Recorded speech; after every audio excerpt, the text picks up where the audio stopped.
Hello, Scorpius Alpha here with the final installment of Parasitic Psychosis, Chapter 25 of the End.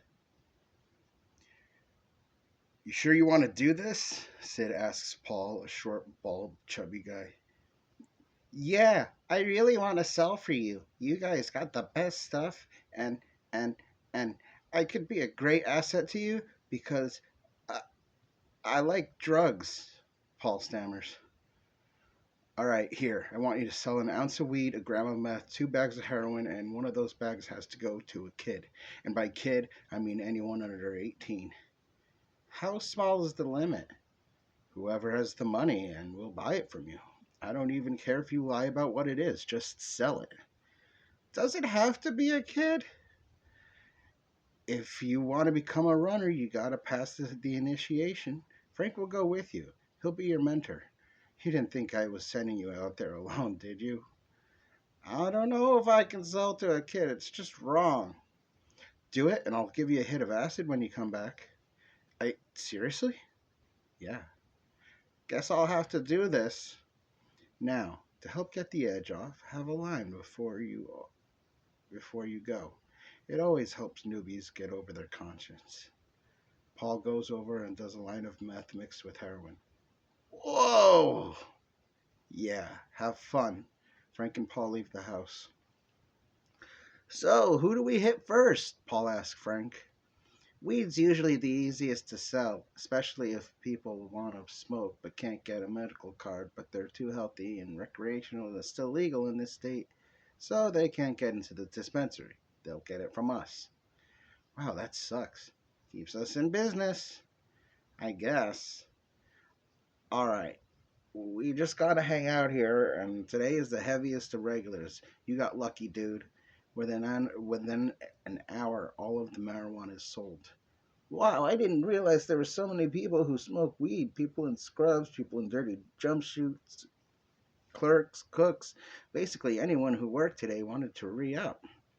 It's payday for a lot of people, all right? Let's move along here. Gotta get rid of that ice and horse somehow, huh? Yeah, I guess. They walk on down the street and head to a mini mall. Oh, this is a good spot. These people will buy just a little to keep their exercise going a little longer. Think about it. You're focused enough to keep going. Not so much weightlifters, though, as the boxers or people on treadmills. I recognize that one guy on the treadmill. He's a lawyer. What's he doing at a place like this? Oh, he's a regular. You'll be able to sell to him. But what if he recognizes me? Why would he recognize you? He's a prosecutor. Do you know him? Gotten in trouble before? Huh? What? Yeah. He prosecuted my drug charge. Damn, you're nervous. No, the heroin is wearing off, but the meth is still going. Gotcha. Good. Someone you know, even better. I can't sell to him. I don't want to go back to jail. It's all part of the test. You want to push for us and get high, don't you? Yeah. Then go on in and sell to him. I'll be right here watching through the window. Paul enters the gym and approaches the lawyer. Hey, listen, I'm undercover and I have to sell meth to you. Is that all right? Paul whispers. Yo, you got meth? I didn't know you were cool like that, Paulie. Give me all you got, the lawyer says. Paul makes the transaction and the lawyer heads for the bathroom. Paul heads out the door and meets back up with Frank. See, no problem at all. You were worried for nothing, Frank tells him. I can't believe he was so quick to grab at it. When he's working, you'd never believe he was a meth head. Some people can control their drugs, just like some people can handle their drinking. It all comes down to self discipline and a non addictive personality, but let me tell you, he probably is methed out at work. It probably helps him focus. He probably needs Adderall. Same thing, only legal. What? Yeah, just like how Oxycontin is legal heroin. See, we're like alternate pharmaceuticals, but because we don't have a license to distribute said medicines, we sell the alternative, similar version, except the weed and cocaine. We grow those in the mountains behind the upper side of the city. Huh. Interesting. Drug dealing is almost like being a pharmacist or doctor without the degree. Nah, not really. People do drugs to escape because it's fun and reality sucks. Not to feel better. Although a small percentage can. Come on, let's go. You're gonna give Grandma or Grandpa some pain relief. What? You still have two more things to sell.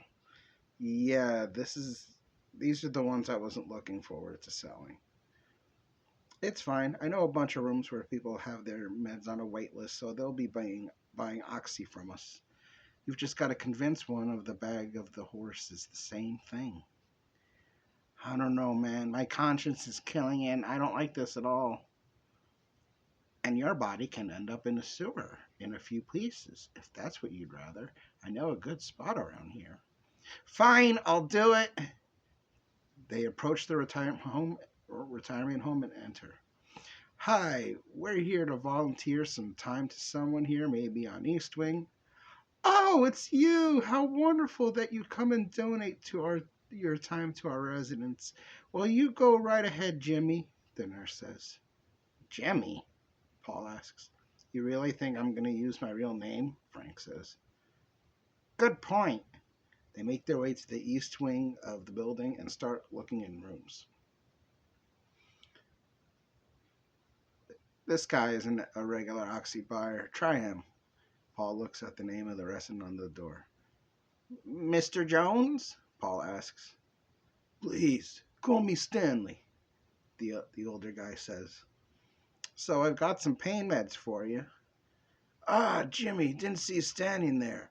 I really hate going this route, being a former cop and all, but I'm in so much goddamn pain it hurts to sit up. I'll take two this time, an extra in case I have another one of those days. It's been a week, so maybe halfway through the week I'll take the other one, and then hopefully by then I can get my meds back. Damn, that sucks, Frank says. So I don't have pills for you today, Sergeant. I mean, Mr. Jones. I have a bag of heroin instead. You don't even need the whole thing at once, Paul says nervously, starting to sweat. Are you a cop? Is this a setup? Oh, jeez, I'm gonna die in jail, Stanley says. No, I swear, it's the same thing as Oxy, but you wouldn't need as much as you would in pill form. But please, it's for your pain. Yeah, all right. How much? 30. God damn, must be good stuff. Well, I'm in so much pain. All right. He opens a drawer on his nightstand and takes out the money, and Paul gives him the bag. Doesn't look like much. Oh, it'll hit you hard. Believe me. I had a little before I left the house, and the pain in my leg just went away. I can't believe it's come to this. I'm a disgrace to the bag. He opens the bag and dumps it, snorting the whole thing. Whoa! His head drops forward and rolls around, his eyes rolling the back of his head. I told you not to do the whole thing. Come on, let's go, Frank says. But he could die. So there's plenty more people who want it. More are made every day. Besides, he's old. They say goodbye to the nurse up front and leave the home. Guess I have to ruin a kid's life now. Unless it's already ruined. This already feels so wrong.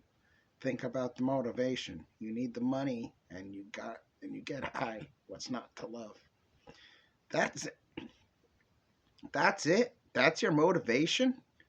No, that's your motivation. I'm already on my way to the top. One day I might even be the next Don. I doubt it. We're expendable. Nah, not when you're as good as me and Sid are. You're delusional. Don has family all over the country. You'll never be the top.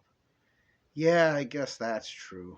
My favorite gang. What up, homies? Frank says as he says to a gang member. Yo, it's Dr. Feelgood. I'm here to make you feel all right.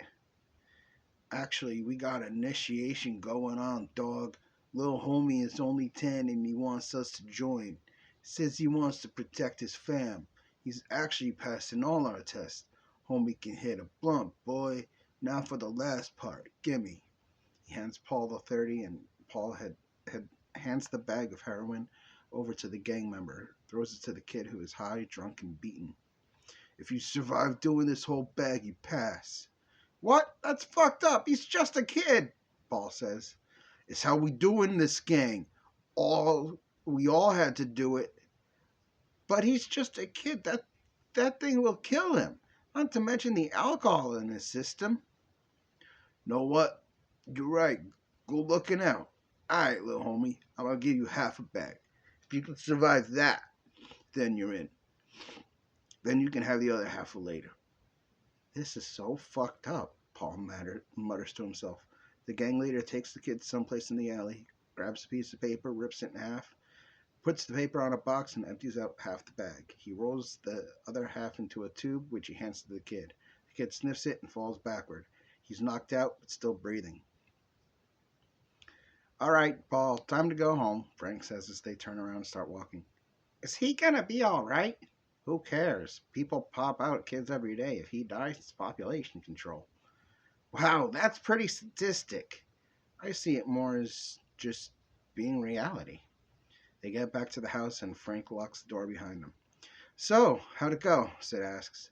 He is a cop, Frank says. What a shame. I was really looking forward to having a replacement for Chris after his untimely death. What? No. What makes you think I'm a cop? Paul asks. He knew a lawyer, he called an ex-cop Sarge, and he knows way too much about Don. He's either a cop or a snitch, Frank says. No. Listen, I am a cop, but I was sent by Don undercover to see how you guys were doing. He wasn't happy with the fact that you had lost so much money because of the last two guys you hired. He says his patience is running thin, and to tell you your brother isn't fun anymore, Paul says. Fuck the both of them. Sid takes a gun off a nearby table and shoots Paul in the head. Help me get rid of this. You gotta stop, bro. Remember what we said about too many deaths in a short amount of time. And this was a cop. They're definitely gonna be looking for him. Well, that's simple. He was never here. We never heard of him. They strip the clothes off the corpse when his cell phone falls out of his pocket. Sid notices it's on a call to an unknown number. He hangs it up. We gotta go upstairs. Now, Sid yells. Sid starts locking up the multiple locks and bars on his front door. Barricade mode. I think we're busted, dude. What the hell are you talking about? Big Brother was listening. Oh, fuck. He starts locking and barring the back door. Come on upstairs, Sid and Frank go in the attic. We have an attic? Yeah, this used to be Zach's house. Don is technically the landlord, so no normies can buy it. He opens the secret door and reveals the high-tech weaponry. Whoa! I called the minigun. Flamethrower could be fun. Attention! This is the SFPD. You are surrounded. Come out with your hands up. They hear over a megaphone outside. Let's head downstairs. I'll get the front, you get the back. If they only enter one way, we cover each other. Don says if we win, we move up. To what? Like partners. When did he tell you this? He tells all of his lieutenants that if they ever get busted, that if they survive the raid, they only have to do a little bit of time. He teaches us how he does, and one day our dreams may come true and we'll rule this city. You were too doped out and not paying attention. Yeah, probably. There's a bang on the front door. Line? Line.